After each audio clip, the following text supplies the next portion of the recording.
अच्छा, आज हम देखेंगे भाग 2 में बुद्ध का भाग 2 देखेंगे, बुद्ध का उपदेश एवं शिक्षा और साहित्य के बारे में हम चर्चा करेंगे। तो बुद्ध का उपदेश देखेंगे। तो आप जानते हैं कि गौतम बुद्ध प्रथम उपदेश कहाँ दिए थे? सारनाथ में दिए थे। सारनाथ किसको दिए थे? तो 5 ब्राह्मण को दिए थे। और यहीं पर उन्होंने प्रथम उपदेश में ही कौन सी दिए हैं? 4 को आर्य सत्य दिए हैं। कौन सी दिए हैं? 4 को आर्य सत्य दिए हैं। और प्रथम उपदेश को ही हम क्या बोला जाता है? वो धर्म महाधर्म चक्र परिवर्तन कहा जाता है। उसी में 4 को आर्य सत्य दिए हैं। और 4 को आर्य सत्य कौन कौन सा है? दुख है, दुख समुदाय है, दुख निरोध है और दुख निरोध गामी प्रतिपदा है। इसका हम अर्थ समझेंगे। दुख क्या चीज है? दुख कहता है कि संसार का पूरा संसार जो है उनके कौन चीज है? दुखों से भरा है। पूरा संसार क्या है? दुखों से भरा है। और ये दुख आता कहाँ से है? तो दुख आता है कहाँ से? तृष्णा से, यानी इच्छा शक्ति। अगर जैसे जैसे हम इच्छा शक्ति जितना करेंगे उतना हमको दुख आएगा। यानी तृष्णा का होना ही क्या कारण है? तृष्णा का जन्म होना ही दुख का कारण है। और या ऐसे कहिए प्रिय वस्तु का वियोग भी दुख का कारण है और अप्रिय वस्तु का संयोग भी दुख का कारण है। आजकल के टर्म पर आइए सब यूज होता है। प्रिय वस्तु का वियोग भी दुख है और अप्रिय वस्तु का संयोग भी क्या होता है? दुख का कारण होता है। फिर हुआ दुख का अर्थ।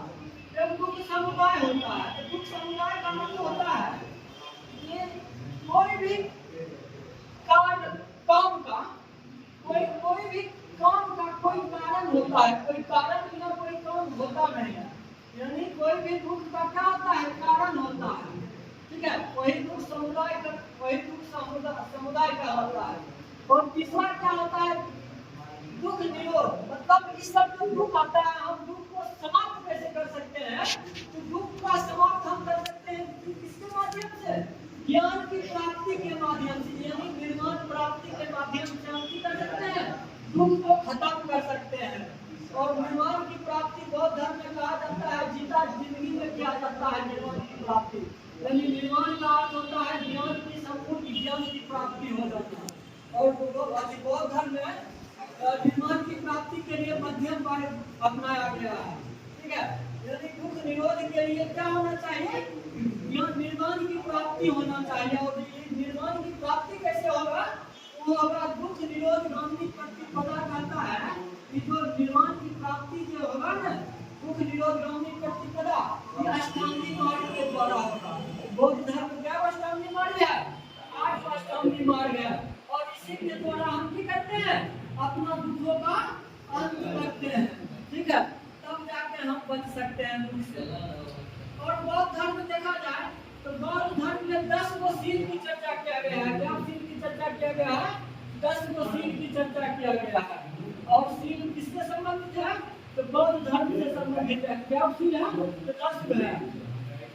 अब एक धर्म देख लेते हैं, निर्माण शब्द देख लेते हैं। निर्माण का अर्थ होता है ज्ञान की प्राप्ति। ठीक है, बौद्ध धर्म में निर्माण क्या होता है?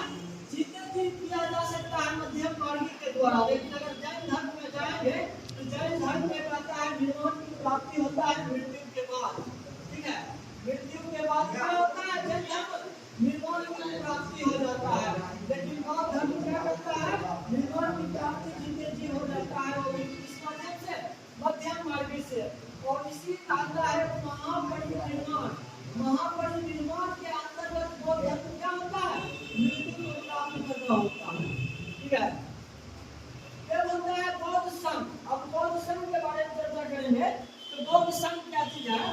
तो आप जानते हैं सारनाथ में गौतम बुद्ध ने 5 ब्राह्मणों को दिए हैं, प्रथम उपदेश दिए हैं। और यही सारनाथ में ही करते हैं, प्रथम उपदेश दे देते हैं।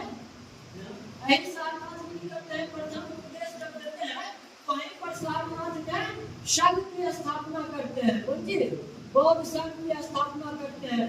और कहा जाता है इस संघ के प्रारंभ में कौन सी होती है? महिला को प्रवेश नहीं देते हैं। ठीक है, लेकिन बाद में वैशाली में जब आए थे तो वैशाली को धर्म प्रचार करने के लिए महात्मा को वैशाली आए थे। तो वैशाली में उनके प्रिय आनंद के कहने पर गौतम बुद्ध ने संघ में किनको प्रवेश दे दिया है? महिला को प्रवेश दे दिया है। जब महिला को प्रवेश दे दिए हैं तो पहली महिला तो बनी थी प्रजापति गौतमी एक संघ की अध्यक्ष बनी थी, प्रवेश होने वाली प्रथम महिला हुई है। और उसके बाद कहा जाता है और बेटी हुई थी, मतलब प्रजापति गौतमी की बेटी हुई थी। नाम कौन है? नंदा नाम है। तकर बाद में हुआ, तकर बाद हुआ था कि तो पत्नी हुई थी, और पत्नी को नाम था यशोधरा नाम था। ठीक है। अब देखिए संघ में प्रवेश होने के लिए कुछ नियम होता था। इसमें कहा जाता है जो वृद्ध व्यक्ति है, जो बच्चा व्यक्ति है, उस संघ में कौन सी कर सकते हैं? शामिल नहीं हो सकते हैं। जो चोर हो गए थे इनके संघ में शामिल नहीं हो सकते हैं। ठीक है। संघ में प्रवेश पाने को हम कौन सी करते हैं? उपसंपदा कहा जाता है। अगर संघ में हम प्रवेश लेना चाह रहे हैं, सबसे पहले हम कौन सी कराएंगे? उपसंपदा करवाएंगे। उपसंपदा का अर्थ होता है कि हम संघ में कौन सी ले रहे हैं? प्रवेश ले रहे हैं। ठीक है। तकर बाद होता है बच्चा होता है, मतलब संघ में घुसने के बाद जो होता है प्राथमिक शिक्षा होता है, और प्राथमिक शिक्षा को हम कौन सी कहते हैं? बच्चा कहते हैं। सब संघ से संबंधित और संघ में कहा जाता है जो अधिक लेते हैं, संघ में सैनिक होते हैं, वो हमेशा बौद्ध धर्म का प्रचार प्रसार करते हैं, चाहे भिक्षु हो या भिक्षुणी हो या चाहे जो भी हो। ठीक है। अब देखिए जब वहाँ अधिक बौद्ध धर्म का मृत्यु हुआ गौतम बुद्ध का, उनकी मृत्यु का उपरांत क्या हुआ? तो बौद्ध संगीति होता है। तो कितना बौद्ध संगीति होता है? तो 4 बौद्ध संगीति होता है। तो प्रथम बौद्ध संगीति कब होता है? तो 483 ईस्वी में होता है। और कहाँ किसके शासन काल में? तो अजातशत्रु के शासन काल में होता है। कहाँ होता है? सप्तपर्णी गुफा राजगीर में होता है। और वहाँ अध्यक्ष के रहते हैं तो महाकश्यप रहते हैं। और यही रहता है बौद्ध संगीति में आनंद और उपाली भी शामिल हुए थे। और ये कहा जाता है यही आनंद और उपाली ने प्रथम बौद्ध संगीति में पुस्तक लिखे थे, सूत्र पिटक लिखे थे और विनय पिटक लिखे हैं। यही सूत्र पिटक का 5 भागों में बांटा गया है। अंगुत्तर निकाय है, दीर्घ निकाय है, मंजिल निकाय है। ठीक है। खुद्दक है। ये सब कौन सी है? इस सूत्र पिटक का भाग है। ठीक है। यही है अंगुत्तर निकाय। अंगुत्तर निकाय कौन सी है? 16 महाजनपद का चर्चा किया गया है। सूत्र पिटक का एक भाग है। उसके बाद है खुद्दक निकाय। खुद्दक का एक भाग जातक होता है। और जातक कथा में कौन सी है? महात्मा बुद्ध को पूर्ण जन्म की कौन सी मिलता है? तो कहानी मिलता है। तो और बिना पिटक रखना उपाधि कर देते हैं। दूसरा बौद्ध संगीति होता है 383 में होता है। ठीक है। कहाँ होता है? तो वैशाली में होता है। और कहाँ होता है? कहाँ पर? वैशाली में। तो बालूका बिहार में होता है। ठीक है। और उस समय शासक पे हुआ करते थे कलाशोक हुआ करते थे, और अध्यक्ष के हुआ करते थे, अध्यक्ष हुआ करते थे काफी यात्रा कभी हुआ करते थे। और यही दूसरा बौद्ध संगीति है। इस संगीति में जो बौद्ध धर्म है दो भाग हुआ गया है। एक अस्थिरवादी और महासांगिक जो उपसांगिक करता है, बट जाता है। तीसरा जो हुआ है, तीसरा हुआ था अशोक के शासन काल में। तीसरा बौद्ध संगीति अशोक के शासन काल में होता है। कोई किताब लिखता है 250 से 251, कोई 247 में लिखता है। इसमें हुआ था। और किसके समय हुआ था? तो शासक के समय हुआ करते थे, अशोक हुआ करते थे।